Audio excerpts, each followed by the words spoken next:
El imaginario. ¿Qué tal? Buenos días a todos. ¿Cómo anda usted, Julio? Hay 33 directivos de IPF que son responsables de pagarle a los empleados. ¿Por qué? Porque la empresa es una sociedad. Las acciones clase C se cotizan en la bolsa. ¿Me siguen? Sí. Al cotizar las acciones en la bolsa, como ocurrió a partir del año 94, estas acciones tenían que están a nombre de cada titular, que eran los empleados. Claro. Necesitaban un momento especial, es decir, que una autorización especial y particular de cada empleado que era dueño. Esto no ocurrió. Entonces, la justicia me dio la razón y me dijo, sí, efectivamente se robaron estas acciones a los empleados. Y la empresa, como no tenía la autorización de los empleados para vender las acciones clase C en el año 97, dispuso que se iban a afrontar, que la empresa se iba a ser responsable del pago de las mismas, los directivos y el órgano de fiscalización de la empresa, o sea, la sindicatura y el directorio de la empresa se hizo responsable. Usted cuando dice empresa se refiere a... IPF. IPF. Siempre me refiero a IPF. La empresa IPF en el año 1997 se hizo responsable de pagar a los empleados, ¿sí? El 10 por las acciones que no le fueron, que se fueron vendidas sin la autorización de los mismos. Claro. Expediente 775 de la Comisión Nacional de Valores. Eso está acreditado en la causa penal. ¿Qué pasa? Muy pocos saben de esto. Es más fácil decir, mira, te voy a prometer pagar del Estado, sí, que es una forma de licuar la obligación, con bonos, claro, que todo el mundo vaya y reclame como corresponde. Ahora, es más fácil prometer a miles de empleados que jamás se ha materializado el pago, porque si usted se pone a pensar, ni con la empresa las promesas de pago de comprar el juicio de IPF o comprar las acciones a través de Ana Palma con la empresa Comat, que eran 27.000 pesos, y del doctor Leto, creo que usted recuerda, ¿no? Bueno, o bien el doctor Leto cuando prometió esa Comat, que esta bañera, hubo un movimiento terrible, hubo 3 años ese movimiento, ahora está este movimiento, el proyecto de ley 2500. Ahora, ¿qué pasa? ¿Usted cree que está Leto también en detrás de este movimiento? ¿Cómo? ¿Usted cree que también está el doctor Leto? El gobierno y Leto está detrás de este movimiento. Claro. Listo, el doctor Leto siempre ha sido un actor que ha trabajado secundariamente, ha sido, digamos, un actor en función del gobierno.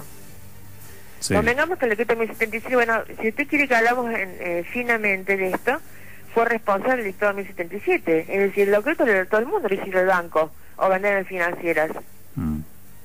Claro, está bien que usted refresque porque por ahí la gente se olvida, ¿no?, de todo esto que usted está refrescando. Ahora, doctora, un poco para entrar de lleno en el tema, porque inclusive hay mucha gente aquí que le dio el poder a usted para que siga adelante con la causa, ¿no? Sí. Con respecto a la ley que respalda aún el reclamo IPFiano, ¿cuál ley sigue respaldando y es la que dio origen? La ley que ha respaldado el proyecto IPFiano. Sí, el sustento legal, digamos. De una manera digamos, dolosa, porque todo el mundo le hizo creer que el Estado es responsable de esto, es la ley 25.471 del año 2002. Claro. Es la única ley. Que se pagaban 23.000, ¿no es cierto?, pesos por empleado, que la gente en el norte que tenían cobrando hasta 4.000, 5.000, porque le venían las financieras, porque tardaron 5 años en implementarse esta ley. Y la gente desesperada se le van a dar todas financieras. ¿Me explico? Sí, perfectamente. Porque se pagan con los bonos de la obra pública, que no se acredita inmediatamente, es todo un circuito financiero, le pagan con bonos, ¿sí?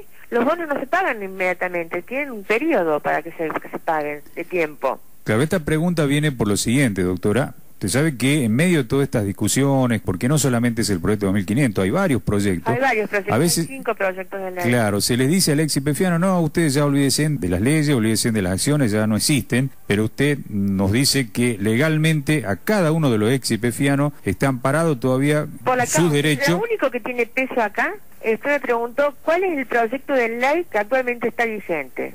Sí. Vamos a hablar de proyectos de leyes, ¿no es cierto? ¿Qué ley ampara? La única ley que, digamos, le dijo, bueno, te voy a pagar una indemnización y que está vigente, la única que está vigente es la 25.471. Claro. Bueno, no es que, digamos, es decir, es la única que se dispuso, voy a pagar una indemnización, el Estado va a pagar una indemnización a los IPFianos de tanta cantidad de bonos, ¿no es cierto?, por empleados. Si es una regla de 3, siempre te va a dividir. Claro, les reconoce el derecho, digamos. ¿Cómo? Les reconoce el derecho al ex IPFiano. No, le reconoce una indemnización, nada más, por las acciones que le fueron paridas, pero lo hacen desistir de cualquier acción contra la empresa IPF. O sea, si vos acoges si ustedes obligatoriamente, si ustedes se leen lo que es recuerdan lo que es la ley 25.471, El IPFiano que decide cobrar los bonos por parte del Estado tienen que renunciar a los juicios contra la empresa. En un mostrador del Banco Nación. Sí.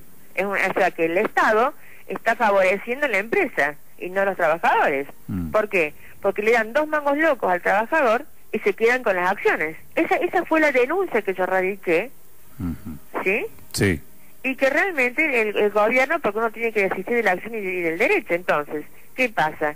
Yo a mis clientes les dije, no señora, usted tiene que mandar una carta de documento. Yo denuncié esta maniobra en Comodoro Pi en tribunales, porque es ardidoso. No se puede decir, bueno, mire, vayan, cobren y renuncien todo, porque son miles de pesos que están perdiendo, millones de pesos. Por un lado, esta ley le obligaba de alguna manera o lo llevaba a cobrar los bonos y a renunciar a las acciones. Claro, es la ley 25.471. Claro, ¿sí? Ahora ahí está bien. El conocimiento iba y firmaba, o se le renunciaba al Banco Nación o le renunciaba a las financieras. ¿Me explico? Sí, perfectamente. Ahora, doctora, ¿qué es lo que les reconoce entonces? Replanteo la pregunta, las acciones. La ley 25.471 no le reconoce el pago de... Si las acciones no existen más, es cierto, las acciones no existen más. No existen más las acciones. ¿Qué pasa? El derecho no se lo quitaron, las acciones se la quitaron, pero el derecho no se lo quitaron. Como dicen, a todo el mundo le dicen, bueno, mira, si a vos te quitaron las acciones, no existen más, no vas a cobrar más, mentiras. ¿Está?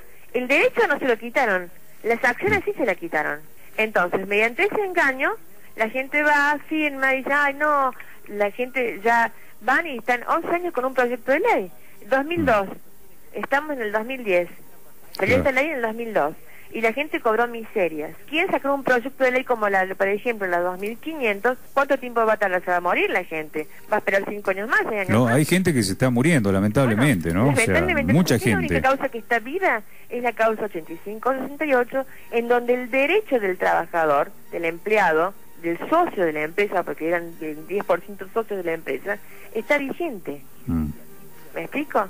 En la cual todos los directivos de la empresa YPF, como por ejemplo Monti, Madanes, Alessandra Minicelli, como Cortina de Alcócer, le digo los mismos, Noblía, Carlos Olivieri, el propio Eskenazi, porque cuando la compra del 2008, digamos, les denuncia Eskenazi. Tenemos a Carlos Menem, tenemos a Roque Benjamín Fernández, a Cavallo. Es decir, todos esos actores están, Felisa Micheli. Aclara bien esto, ¿no? Las acciones ya no existen, pero sí existe el derecho.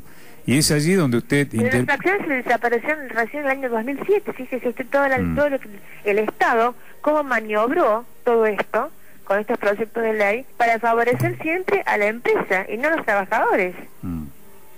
Por ejemplo, con el proyecto que usted dice que ni siquiera tiene un dictado de comisión de trabajo, el del 2500, ni siquiera tiene un dictado de comisión para su aprobación o para que tenga tratamiento en el Congreso, a la gente le están mintiendo asquerosamente. Si ni siquiera hace un año y pico que están diciéndole, mirá, que está este movimiento, que están haciendo, ni siquiera tiene un tratamiento de dictado de comisión, menos aún tiene una aprobación de la Cámara de Diputados. Hasta que se apruebe, si lo van a vetar. Este gobierno se va a ir, no se va a quedar este gobierno. En definitiva, cuando usted interpone el reconocimiento del derecho del ex YPFiano... Hago una denuncia penal. Digo, una denuncia penal. Las acciones de los empleados de mala fe. Se las quitaron, sin el consentimiento. Se las robaron, digo. Sí, se la vendieron. De las mismas, dispusieron sin el consentimiento, se las quitaron. ¿Y esas acciones dónde están ahora, doctora? Esas acciones las tiene la empresa YPF. Por eso es que nadie están trabajando todo el mundo, porque para que la menos cantidad de gente posible vaya y se acredite en la causa penal y reclame. Esa es la movida, porque la que tiene que pagar es YPF. Las acciones están en YPF, la tiene Eskenazi. Las acciones la tiene Eskenazi, el grupo Peterson. Se la apropió el gobierno a través de tu ahorro Eskenazi, Enrique Eskenazi. El reclamo que usted hace para que pague, le hace... Lo tiene que pagar la empresa YPF. La empresa YPF estaba primero en manos de YPF, de la Argentina. Después pasó a manos de los españoles. Nuevamente, el porcentaje lo tiene, digamos, un porcentaje muy importante, lo tiene actualmente a través del grupo Peterson, lo tienen nuevamente funcionarios privados, porque antes era una empresa pública, antes era una empresa, digamos, que era del Estado, que dispuso estas acciones de los empleados. La vendía un grupo español, que era Repsol. Después Repsol YPF, y finalmente Repsol YPF con Enrique Eskenazi, el grupo Peterson.